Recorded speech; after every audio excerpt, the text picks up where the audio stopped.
One thing just to note in case folks aren't clear on this, children's play by definition is not adult directed, right? We've taken almost every childhood activity from sports to music to art to Legos, and we've professionalized it, weaponized it. This will get you into college, and monetized it.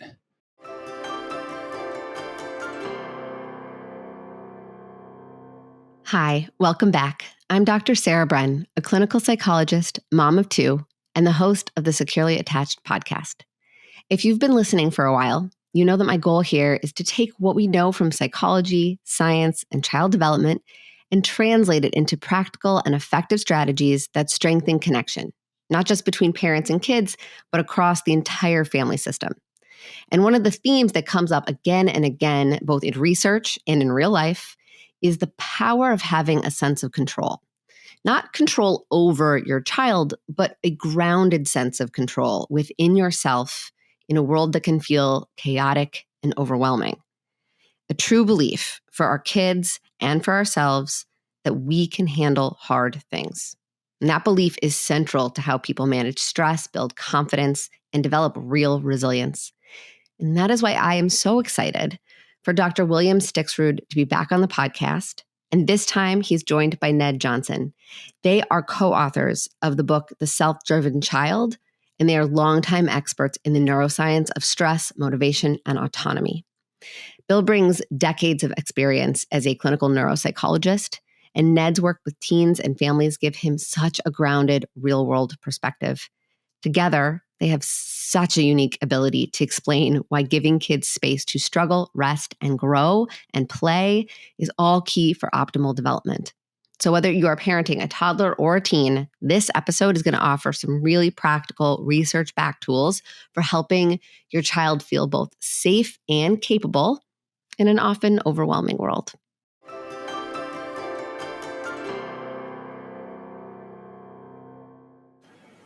Hello, Dr. Stixrud, Ned Johnson. Thank you so much for coming on the show. Great to see you again. I'm so happy to be part of the party. Yes. Well, you're joining because Dr. Stixrud, Bill, you were here previously, and we just had the best time. And then we were like, we have to get both of you on because you guys wrote all the books that you guys have written together. So you come in a package. And it's true. I could hear you both.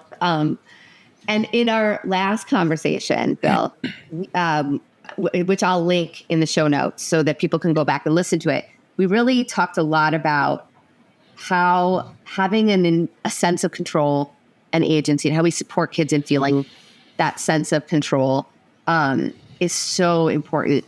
And, people definitely should go back and listen to that episode. But just briefly, just to start us off, I was hoping you could explain kind of what happens in the brain when a child is feeling in control versus feeling powerless or helpless. Yeah. Well, one of the really interesting things for me is that it's looking like this need for a sense of control is this very basic biological and psychological need that you see in infants. You can see in 4-month infants. Basically, before they can talk, there's this experiment that shows that they want to do it themselves. Mm-hmm. Once they can do something, they don't want you to just reward them for not doing it. They want to do it themselves. I've tested probably 3 or 4 kids whose first words were "no way."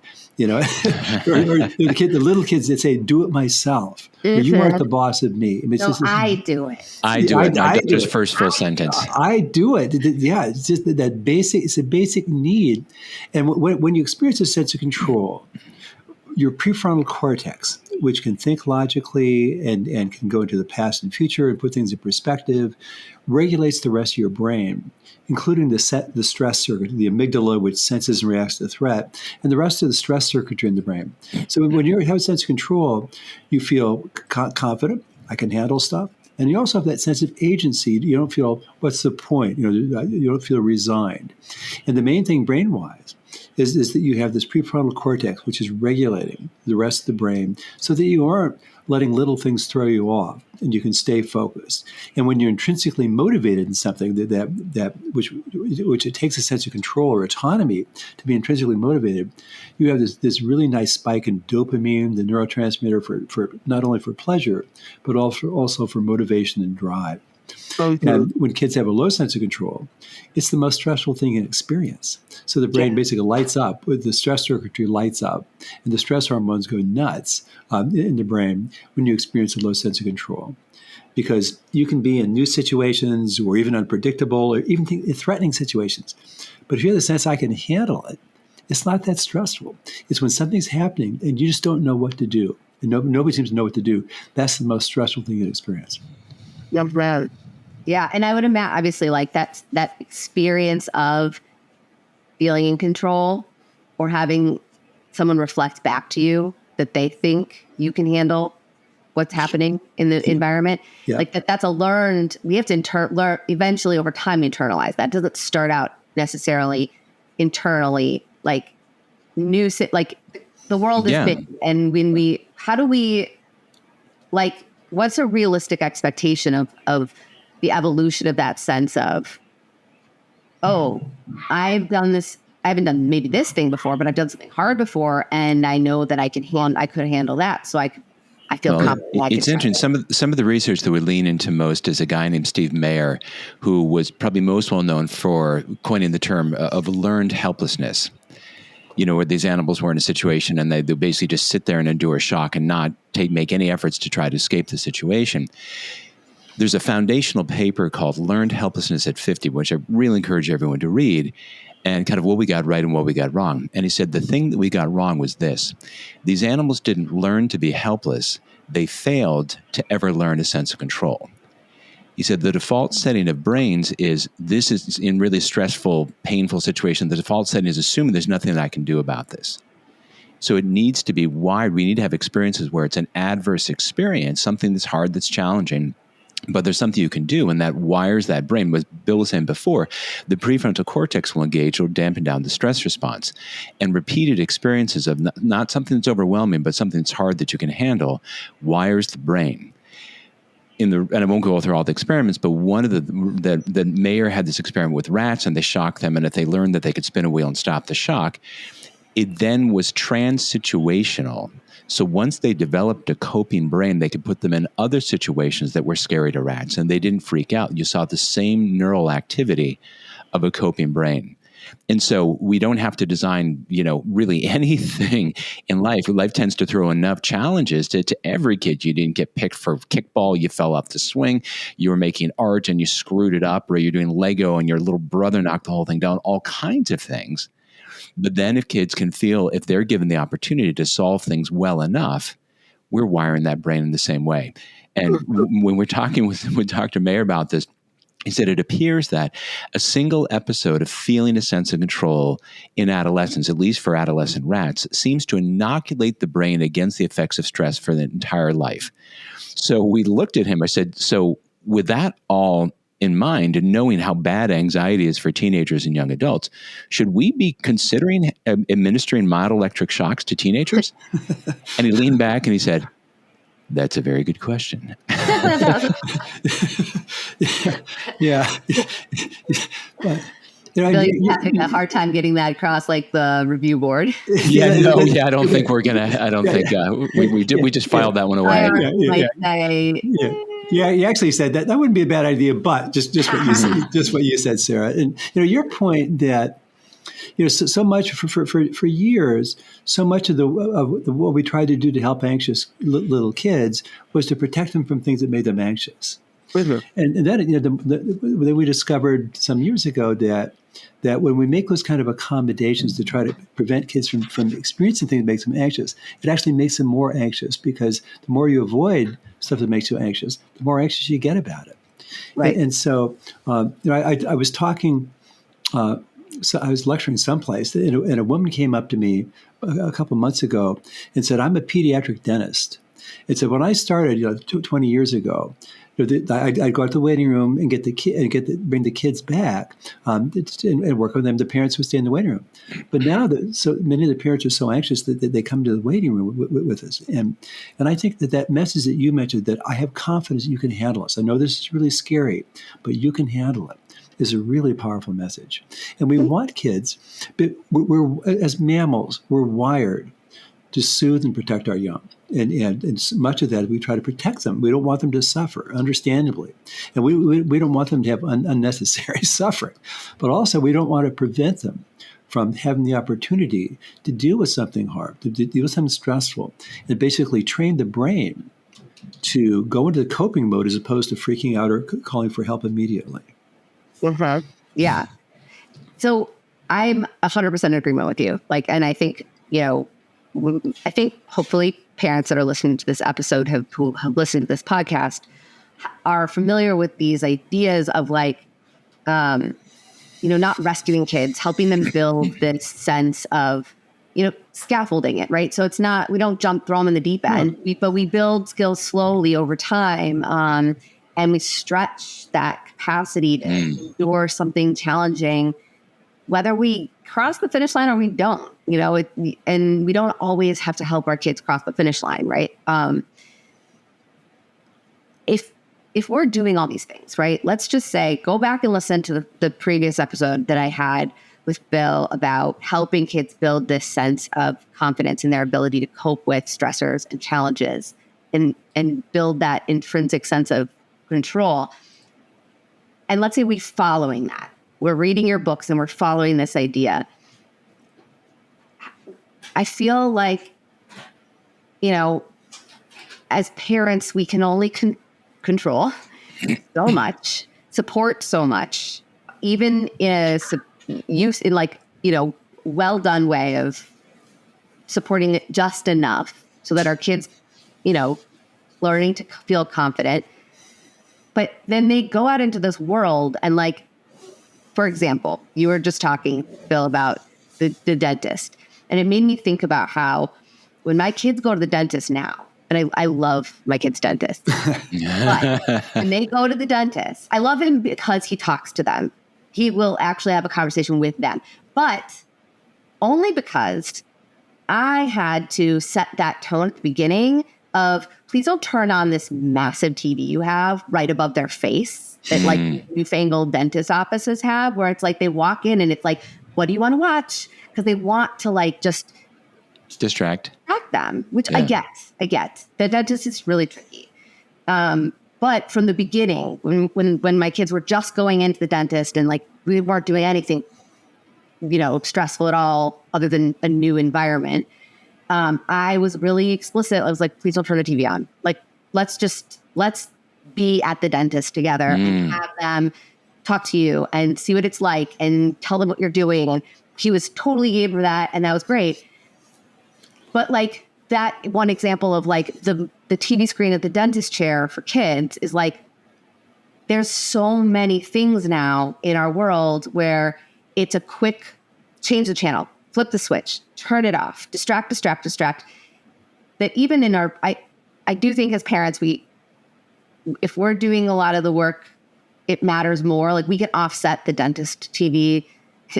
And I don't mean the screens. It's just the distracting from the not participating in something difficult, being present for life. Yeah. There's so much of that. What do you guys think about what parents might be up against in terms of what the environment is offering kids in terms of quick distraction, don't feel it, turn it off? I personally think there's a lot of things that we do with younger children, particularly that parents of younger children, to lower level anxiety that actually just makes us more anxious. For example, being able, the preschools now are sending out videos every day so you can see what your kid's doing, and basically they're saying your kid's okay, and I think that the more we kind of depend on that, the more anxious we get. The more anxious we get if we don't get a video. And the same way as older kids, the way when we monitor them with Life 360 and we do all that kind of stuff, that it actually makes people more anxious. And I'm just thinking about my two oldest grandchildren are just when they're little, so all they do in their free time is play. That they're really good players, and something they go to the dentist and it's stressful. And when they come home and they'll play dentist for an hour or two. Yeah. That's the way the children evolve to deal with stressful things. It is through play. They play it out. And so I think that what you did, Sarah, was saying, let's not turn on the TV. Let's not try to make it not. Certainly, I'm not saying that we should try to maximize a child's pain at the dentist, but I'm saying that we want to minimize pain. But if it can be a little uncomfortable, and being able to experience that and deal with it, and then play it out later, they just get stronger.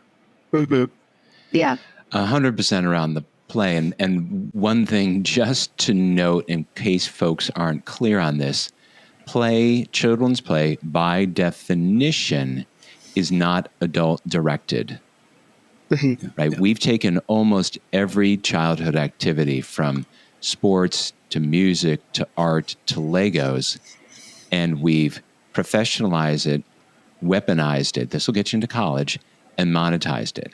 Okay. Right? I was given a talk at a school, I won't name, out in California, that's a play-based school. And a friend of mine sent me an email that had come home from the play-based school about how folks could engage with, hire professional tutors who would teach their kids how to play. Whoa, that to me is like, what a racket. And I think about, even with my own kids, where we set up play dates, right? And this is not novel, but certainly to you all, but we have all these activities where there's an adult, some person with a clipboard and whistle who is organizing. So all the time is structured, right? So all, working on our skills, whether soccer, whatever it happens to be. When, as a kid, the neighborhood kids would get together and we'd spend half the time arguing about what was the fair team, what were the rules, right? Blah, blah, blah, on and on and on. And adults watching, it's like, oh my cripes, would you kids just play already? Mm-hmm. Not recognizing that all of that stuff, that Bill can't put together a team with all the people who are as athletic as he is and sort of just run roughshod over people who are as athletic as I am, because we'd be like, yeah, I'm out of here, Bill. And learning to negotiate, those are the things that matter. Yeah. But when it's adult directed, we deprive kids of the opportunity to be upset, to squabble, to fight, to walk home, come home, but then have to I can remember this, someone says, screw it, I'm leaving. And then two of us would go as emissaries and walk over to the kid's house and say, hey, I'm really sorry. What would we have to do to get you to come back and play? Right? Now parents do all of that. And there's an entire army of professional people who will gladly charge you $150 an hour to play with your kids. Yeah. But it's... Oops. Yeah. But this is so important because I have so many thoughts on this. Oh my God, I got to organize my thinking for a second. So one, we are taking, and grownups are... We're good at this. We take a grown-up perspective to something, and grown-ups, we've trained ourselves, the world has trained us to be outcome oriented, right? Mm-hmm. If we're trying to play a baseball game, the goal is to play the game and probably to win the game. I have seen fights break out at my kids' Little League from the parents because they, the umpire made I yelling, really. I was like, oh my goodness. Yeah. Okay. The grown-ups. # modeling. Yes. But I get it. Like, we are so hardwired at this point, and it's unfortunate, but it's the reality that we are focused on the outcome. Mm-hmm. And what we don't always remember is we didn't start that way, and kids don't start that way. They are focused, to your description, that on this process. And actually, when they do all of this pre-work, all of this planning, preparing, negotiating, the starting point before the doing, that is incredibly valuable. In fact, I've spent a lot of time as a clinical psychologist in therapy with kids, in play therapy, trying to stretch kids, stay in that readiness, planning, preparing about before they run into the doing. That stretching and the readiness is actually like clinical intervention that I think is incredibly useful to most kids, because so it's like we want to remember as parents, one, don't break. If it ain't broke, don't fix it. And back up and let them do, but don't just, I think we forget that like there's functionality in these processes, whether it's the preparing for the play, whether it's the messing up the play and having to figure it out, or it's just like using the play as a tool to process other stuff, like the dentist appointment, right? Like these kids, this is one thing kids can teach us. We do not need to teach them anything about this. We have to get out of their way. You know, it's so interesting. About 15 years ago, I gave a lecture to, so I can't remember. Einstein didn't use flashcards or something like that. But in any case, it's the importance of play for development.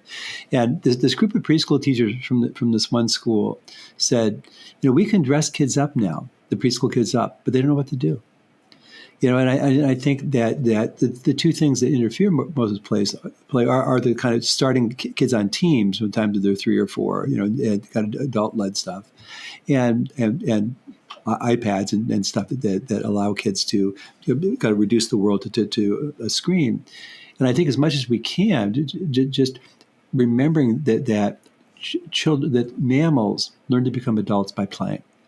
That's the way they practice adult roles, the kind of interpersonal stuff. Even with dramatic play, you know, you got to be the daddy. You know, last few times I want to be the dad this time. They negotiate that kind of stuff as well, and it's the playing stuff out. So I just think that for younger children,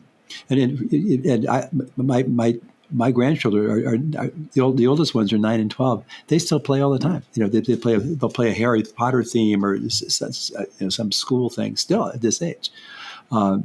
So this is the way that mammals become adults, and we want to make sure that we don't just too early start them on technology or teams and not let them do what they evolved to do. Mm-hmm. Yeah, I think. Oh, man, it's so hard because like there's so many. I don't want parents to feel bad about giving their kids opportunities to participate in sports or extracurriculars, right? And I know you don't either. No. But I do think we have to give parents permission to have more white space for their kids, because if we fill it all up with stuff, That's right. we will displace the play. Yeah. Thinking we're like the intentions are so good, right?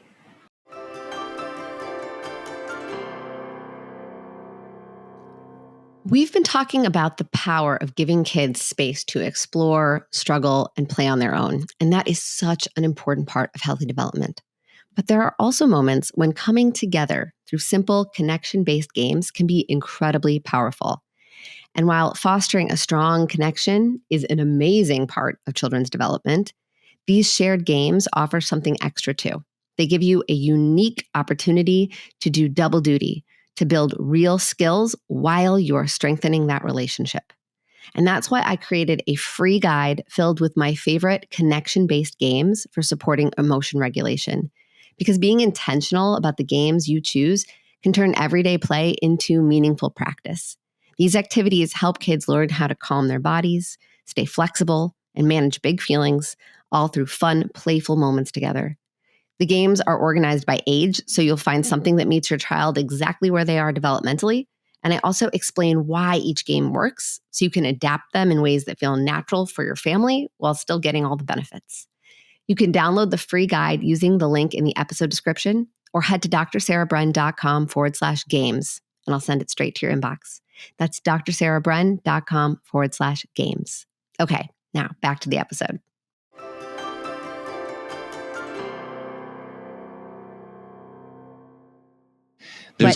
There's research in the self-driven child about what's called the default mode network. Mm-hmm. And for folks who don't know, the entire network in the brain that engages and uses 70% of the brain's energy, engages when we're not involved actively in a task, either physical or cognitive. And so you get this activation when you're daydreaming, when you're mind wandering, when you're spending time in nature, when you're not face to face with the technology or a task. And what happens there is we reflect on the past. We project ourselves in the future in what's called autobiographical planning, trying to figure out who am I and how do I want to present. We reflect on relationships. It's how we develop a sense of identity and how we develop a sense of empathy. And the paradigm paper, this woman named Mary Helen Immordino Yang, it's great, is rest is not idleness. And we live in spaces, particularly, major cities where, and highly academic and affluent places where we need to be productive all the time, thinking that's really what builds, healthy brains and builds successful lives. And without this reflection, we can have all the trinkets of success, but we end up with brains that are, they're like hot-housed tomatoes, right? They look great, but at their core, we want brains to develop slowly, not quickly. Oh, wait, can you talk more about that?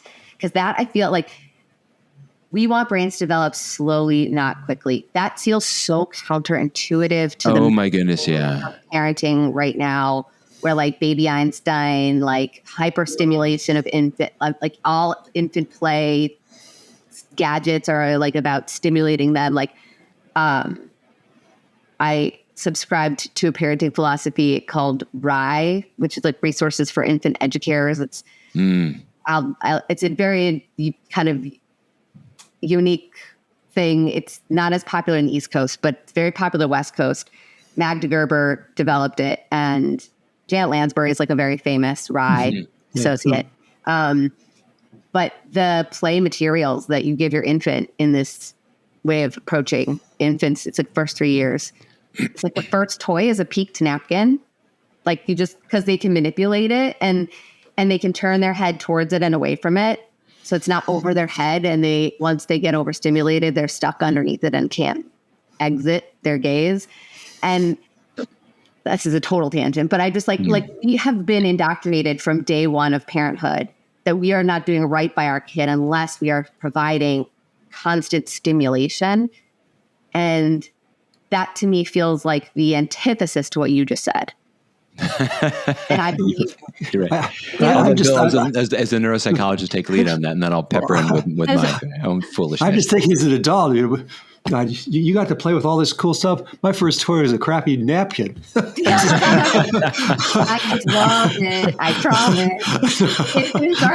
But no, I think that Jean Piaget, who was the famous developmental psychologist, who basically he was a household name in the 1960s and 70s, and he basically laid out his idea was that children develop through this invariant sequence of stages, and that's programmed in nature.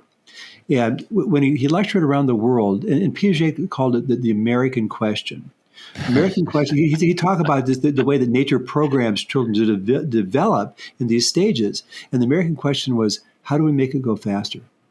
And you see it. I personally think the biggest mistake in American education, in probably my lifetime, is based on the idea that if we get kids to read at a younger age, or do algebra in 7th grade rather than 8th grade or 9th grade, they'll be better at it when adults. Yeah. And there's so much. We talk about this in the self-driven child, but around the world in multiple languages, the best time for a kid to learn to read is actually age 7. That's when it's most efficient. And we see kids now who are writing in preschool, and before the age of 6 or 7, they don't have mature enough connections between their brain and the small muscles in the finger to hold a pencil properly. So they develop. I never see a kid, or I rarely see a kid now who has his typical, really healthy pencil grip. They grab it like this, or they like this. Right. And it's stressful and it's inefficient. And I think that if we remember that we have that we evolved over millions of years, and that that if you're constantly stressed and pressured, it doesn't optimize brain development. It leads to burnout. And I think that your point, Ned, about that we want brains to develop slowly. The book I think it was Phil Sternberg wrote, called "Age of Opportunity," about adolescence, and the reason that we evolved, the humans evolved, and Neanderthals kind of died out, was that we developed slowly. Neanderthals were fully developed by age 10. The brains were fully developed by age 10. Our brains aren't fully developed until early to mid 30s, and it's that long, slow, protracted development based on experience that's given that really allows humans to do things well and to survive, and to thrive and to flourish. And we know if we think that we got to go faster, it just makes kids stressed. Yeah, there was a study about Ian Gottlieb out of Stanford was taking scans of brains of adolescents, and then got this brilliant experiment to see what stress does to brains, COVID, right? And found that during the first 9 months or a year of COVID, brains aged, the brain maturation was 3 years of maturation because of the stress. And that's not a good thing. And they said that the level, that level of maturation is what we tend to see with kids who have high ACEs scores, right? At, really, poverty, trauma, all this kind of things. And brains develop quickly because they have to. Yeah. They have to. Yeah. But one of the best things that we can do for children, going back to what Bill shared with his grandchildren, is give them as much space as possible where they can play and they're not hurried and they're not rushed. But when we live in these highly academic, highly affluent cities, perceived scarcity, we got to go faster. We got to get, if your kid's ahead of my kid, oh my God, we got to get them extra Kumon. We've got to get another soccer coach, blah, blah, blah, blah, blah. And on the surface, it looks great because, they're 3 years ahead. But again, it's like one of my favorite things in them. Ahead of what? Say again? It's like, but whose metrics? Like ahead in what? Yeah. That progression in one area is displacing progression in other, maybe more invisible areas that we don't notice are being atrophied that are critical for development. Yeah. One of my favorite things in Jonathan Haidt's book, The Anxious Generation, is he talks about the biodome in Arizona when they had that long extended period of trying to prepare for life on Mars, and they kind of shut the whole thing down. One, because of personal discord, but also they had all these different zones, and they found that the trees, when they reached a certain height, they all fell over. They just fell over. And it's like, what was going on? Well, because it was under a dome, there wasn't wind, and they hadn't engineered for it. And the way that the roots grew in trees grow is they get blown and the roots get stronger on the leeward side or the windward side, right? And then they get blown the other way and then they grow. And so you get these really broad roots so you can get buffeted in any direction, say, I can handle this.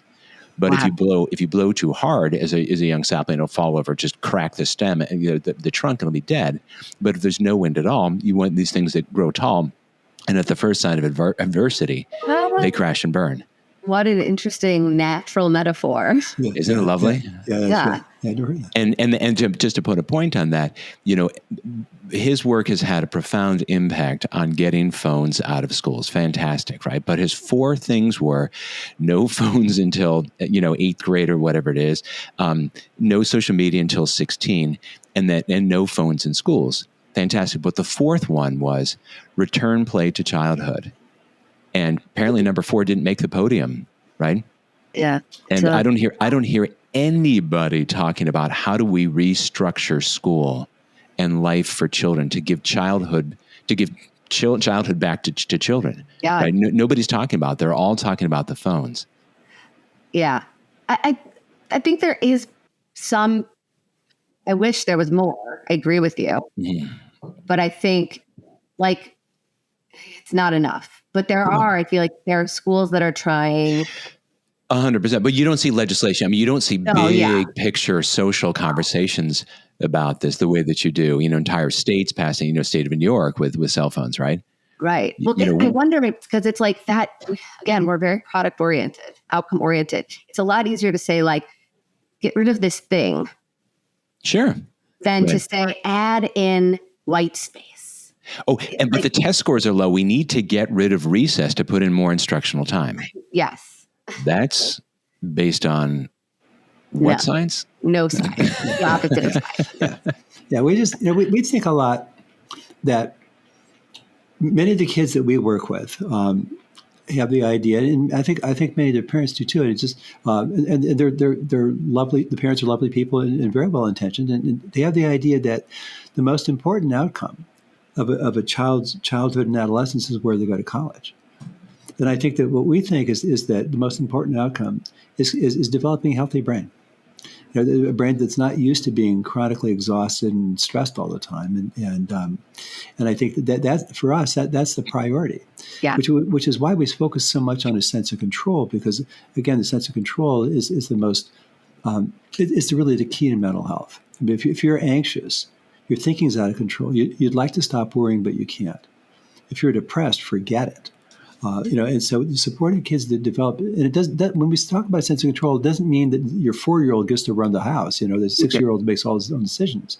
It just means that they don't feel helpless. They don't feel hopeless. They don't feel they feel that they can make decisions. That some of the decisions that they can make important decisions that are respected. Not all of them, but important that they're respected, and that they have enough experience in life that that they can handle stuff, that they don't enter into situations feeling easily overwhelmed.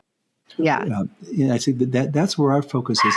And we know that I still think it's true that 10 years ago, at least, the best neurological marker of emotional resilience was the strength of the connections between the prefrontal cortex, that most recently evolved part of the brain that does the executive functions, and the amygdala, that very primitive part of the brain that just senses and reacts to threats.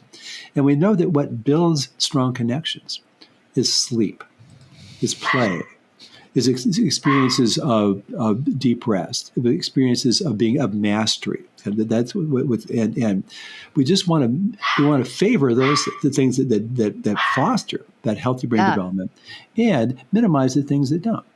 Yeah, I would throw into that category. I'm curious. Tell me if you add that category, connection and like co-regulation, because I think a mentor of mine, he's a somatic therapist. His name's Ale Duarte. He's been on the podcast. He's amazing, but he talked a lot about this idea of this triangle of like bond, build, and balance, and that kids are always kind of moving from one to the other. And there is, these are these core basic needs they have. And if they have them, if they're not met, then they get sort of stuck. Mm-hmm. But if they're met, they can move very fluidly through all of them. And they're never supposed to stay in one all the time. They just kind of cycle through it. But it's this natural cycle of like, when I feel like it's like secure base, right? The bond. I can go through thing. That when I feel that sense of safety with you, then I can go and build. And when something gets kind of frustrating, I can either go back to you to bond, or I can take my own balance, or once I finish building, I can rest, and that's balance too. And it's this like nice cycle between, being with, creating and playing and constructing, and then resting. Right. We talk 100%. And the chapter in The Self-Driven Child, we talk about there being a non-anxious presence, right? Of being that warm, nurturing, not overly reactive, not overly emotional, parent or caregiver, so that home feels like a safe base, and just the way that you described. And some of the more interesting research on this is a guy named Michael Meany, who actually studies epigenetics, so how stress gets expressed and passed on generation to generation. And a bunch of experiments with rats, and of course they use rats because they're very smart brains similar to humans, and we can ethically do things to baby rats that we can't do to human babies.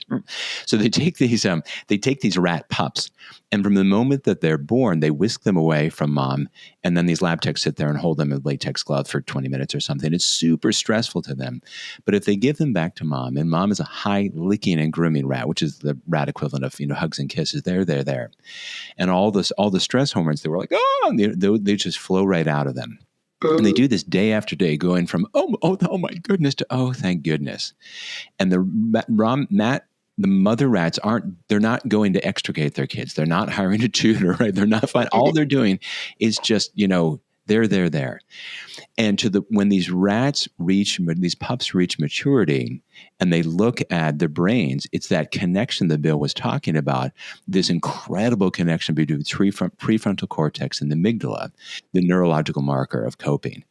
And these rats then they're nothing can stress them. They're the most resilient rats that ever seen, to the point that Meany's grad students gave them the nickname of California laid-back rats, right? They were you couldn't stress them because their experience was things are bad, it works out okay. Things are bad, it works out okay. Things are bad, and works out okay.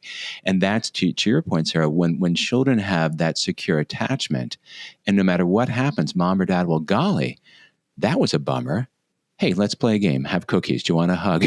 Right? And we're going to get more Kumon for you. No offense to Kumon, but people do Kumon. But it's like, we give help. We give kids the help that they want, not simply the help that we think that they need. And often that help is just being with.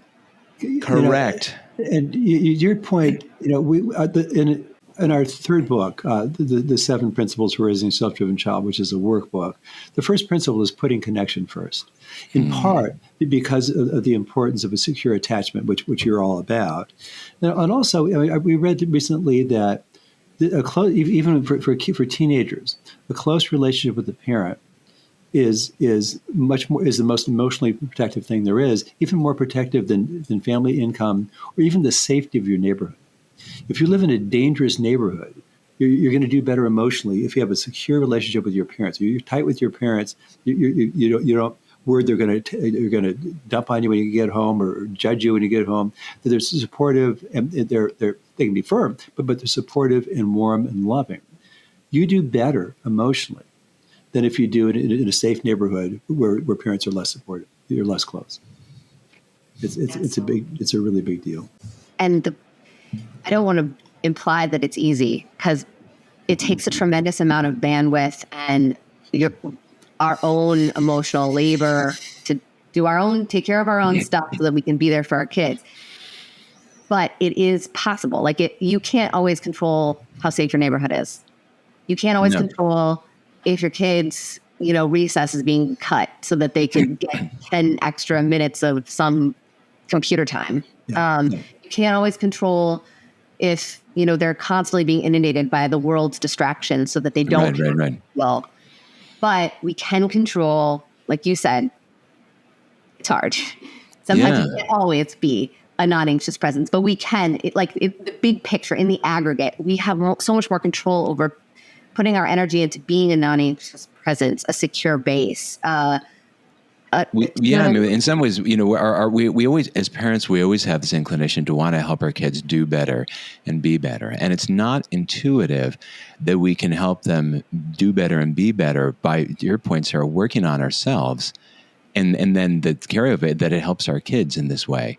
When our second book, What Do You Say, came out, the book that Bill's talking about, where the first chapter is about connection, I was lecturing at a local school, and a mom came up to the book signing, African-American, this will matter in a moment.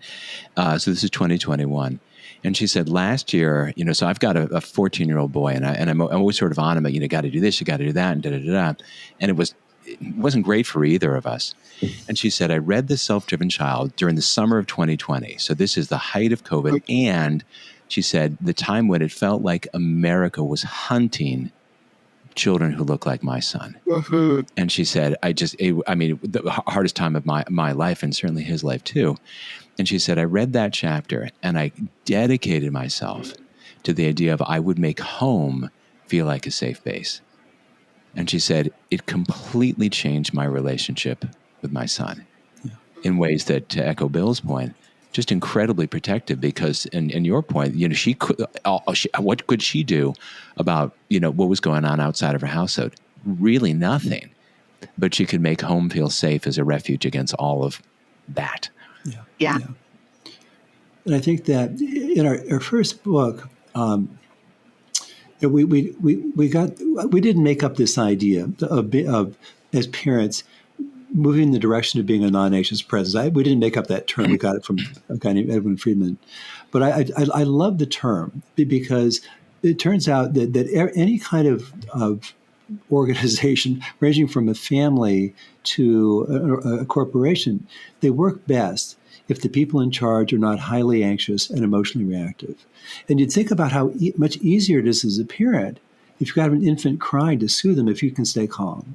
Or if your 3-year-old is really upset about something, your third grade daughter comes home and she's the only kid in her friend group who didn't get invited to a party. It's much easier to be helpful if we stay calm and don't rush in to try to solve it. And we know that we in our first book we talked a lot about the research on stress contagion. How if you're sitting if you're in a 5th grade kid in school and you got a burned out teacher, you're going to have higher levels of stress hormones than the 5th grader sitting with a teacher who really enjoys their job. Is that stress is contagious. In our second book, we focus more on the idea that calm is contagious. And the idea, part of the advantage for kids, when we can stay calm, is that we can listen to them better. We can express more empathy, and also it's much easier to let kids to make their own decisions, solve their own problems, to give them more control of their lives if we can stay calm. Because when we're anxious, we get more controlling. And there's so many reasons why this idea of just, it would make sense for us, for parents of kids at any age, to just set the goal of moving that direction, of being a non-anxious presence in the family so that home feels like a safe base. And what we communicate to kids is courage rather than fear. Or the ability, even when stuff is scary, we can handle it. Yeah, I love that. I think that one of my favorite things that I try to remind my kids is that being brave is doing something while you're scared. Right. Not the absence of fear. Yeah. Well, and it goes back to our point earlier about play, right? There are all sorts of ways that can introduce all kinds of things that are scary, physically or emotionally. And as parents, we're wired to try to protect our kids from those things. But when we do them, we deprive them of their hero or heroine's journey, right? You don't become courageous in the absence of fear. And so one of the things we can do is frankly give our kids more opportunity when there aren't adults hovering all the time, because as concerned, loving parents, caregivers, just concerned adults, we want to jump in and soothe all the hard feelings. But one of the things that kids need to do, they need the opportunity to learn to soothe their own hard feelings, to talk back against, to engage that prefrontal cortex. Otherwise, we really are going to infantilize them in ways that it's just not right. Yeah.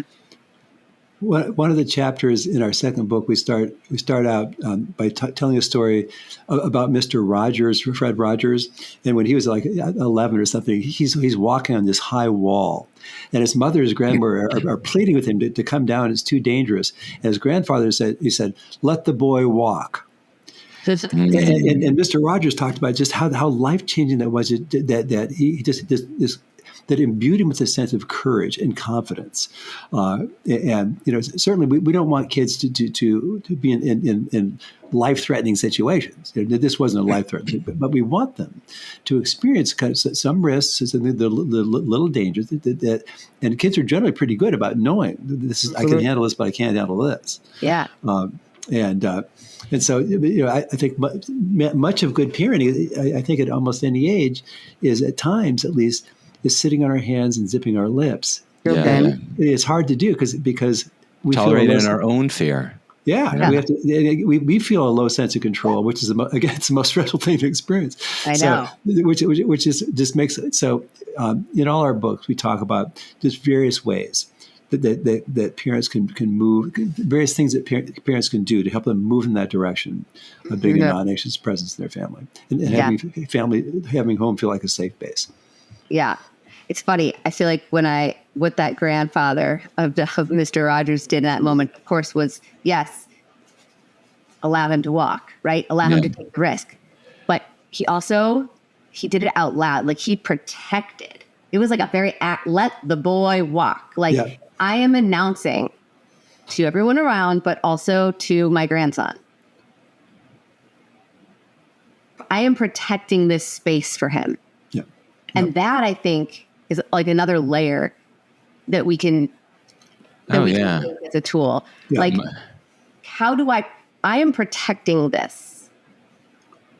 So it's not just the absence of controlling them, but it's saying, you have my protection for this space. Yeah. Go. It's funny. And rooted in I'm confident that you can handle it. You know, Right. and so I'm going to protect that space for you because at some level he's also communicating. I'm confident that you can handle it, even if you fall, that you can handle it. My son, who's now in graduate school, ADHD, and so in middle school, even through high school, everything was always done at the last possible moment. And my mother-in-law was visiting, and she's wired very differently. She's very much on top of things, but she's also really fretful. So here's my son, first thing in the morning on Tuesday morning, completing homework that's due, in 20 minutes. And she's sitting, Matthew, focus. And I'm thinking, first of all, where's his attention right now? Right. And her energy was so intense. My wife started getting, and both of them, and they were just worried about him. And I cut in, I said, I think Matthew's got this. Let's give him the space. Matthew, if you need help, I know your grandmother would love to help and your mom would help. And if neither of them is helpful, you can drag me into it. Right. And of course he does everything last minute. He got it done at the last moment. It was, nail biting for all the adults watching this through their fingers like a horror movie. But it's like, all about our fear. It's about our fear, and the fear comes from love, Right. But it's still contagious. Yeah. Yeah. It's pouring more in their system. Yeah. I can't remember, Sarah, if I mentioned this last time we spoke, but I've never been more panicked than it was when my daughter was just turning 2 and she started to stutter. And it was really bad. It got so bad after a few days that she wasn't talking. And I thought, how could this possibly get better? She won't talk. And I just fantasized this life of just severe stutter and being teased and this stuff. And she started speaking normally again in 2 or 3 days. And what I realized that all our fear as parents, all our worry and concern, it's about the future. Mm-hmm. Because if we had a crystal ball, we could say, look, I know your kid's having a hard time right now, but I know he's going to be, by the time he's 16 or 20 or 25, he's going to be terrific. You wouldn't worry so much. You think this is just part of his path. Right. And I think it's a great assumption if kids are in a hard place right now to assume that this isn't wrong, this isn't terrible, this is part of his path, and still do everything we can to help him. But just knowing that all our worry about our kids, it's about the future. And I've been saying when I lecture the last 2 or 3 years that I wish I could implant in parents' brains the circuits in my brain that know over probably 1,000 kids at least who were just a disaster at one point in their development, who turned out great. And I've been a neuropsychologist for 41 years, and I see so many kids. I just so many kids who are struggling when they're little, when they're teens or tweens, young adults, even young adults who are older adolescents, who by the time they're 25 or 26 are doing great. And little kids who are really struggling when they're 3 or 4, who are nailing it when they're 11. Right. But it's like the positive side of a self-fulfilling prophecy, right? If we're terrified and then we allow that fear to drive a lot of our interactions and the way we approach our child's life, we can create the self-fulfilling prophecy, right? Because we're interfering with stuff. But then the thing can be said on the flip side. Like, if you can sit and manage the stress, manage the anxiety, it's there, it's real, and say, well, I trust this will be exactly what it needs to be, and we'll take it as it comes. We've got this. That also becomes a self-fulfilling prophecy because we also move in ways that confirm that possibility. Yeah. Like, My daughter, when she was in 8th grade, was full school refusal for 3 months of 8th grade. There's a lot of complicated stuff, more details than we're sharing here. I'm a person whose day job is helping kids get into college. So what's the arc going through my head? And I've got this, side hustle here as a alleged parenting expert. So what's going through my head as well, right? And I have never been more committed to sleep, exercise, and meditation than I was right then, because I knew that one of the things I could do is be a kind of a stress sponge for my daughter. And I remember going out for a walk with her, and everything was hard. She didn't have friends. She wasn't in school. Everything is hard. We went out for a walk, and I said, listen, kiddo, I said, you are creative as all get out. You're smart as a tack. You're vicious in board games. I haven't won since you were 6. I said, you're going to do really cool things in this world. You're going to have really terrific friends. I'm confident this is going to work out. I never say I know. I said, I'm confident. And she said, it sure doesn't feel that way. And I said, I know it doesn't. Everything is hard right now. And I'm loath to play that I'm older than you card, but I have been around the sun a few more times than you have. And quick reminder that when I was your age, actually a year younger, I spent 3 months of 7th grade in a pediatric psychiatric hospital. And look at me now. I got you. I got your brother. I got your mom. And so I don't know, but I'm confident. And she's, of course, now, 3rd year of college, and she's doing great. To borrow Bill Stixrud-ism, kids don't tend to get stuck unless we get stuck, because they have brains in their heads and they want their lives to work out.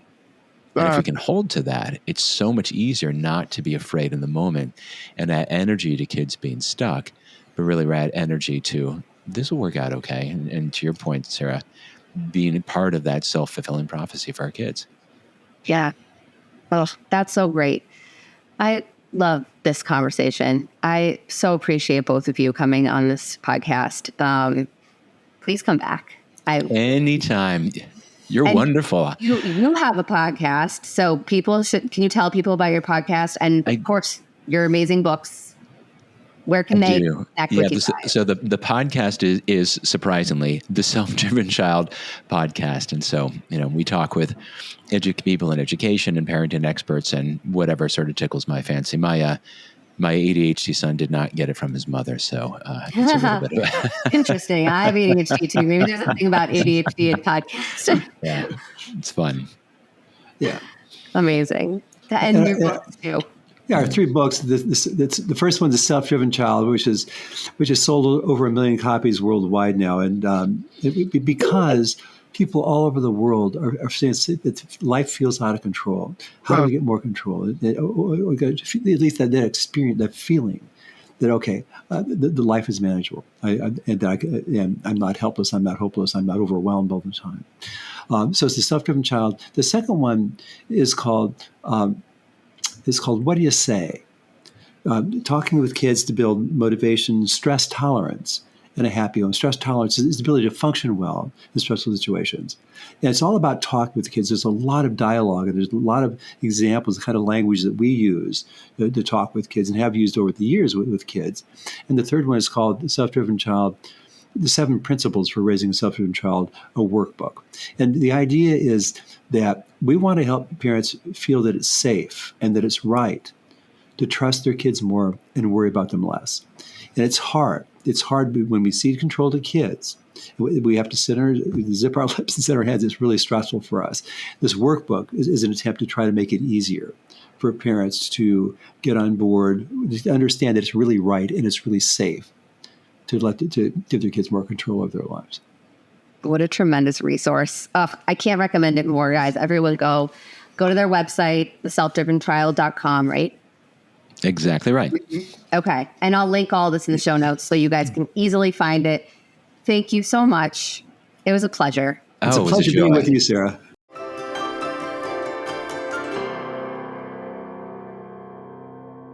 If you enjoyed listening to this conversation, I want to hear from you. Share your thoughts and your feedback with me by scrolling down to the ratings and review section on your Apple Podcast app or whatever app you're listening on.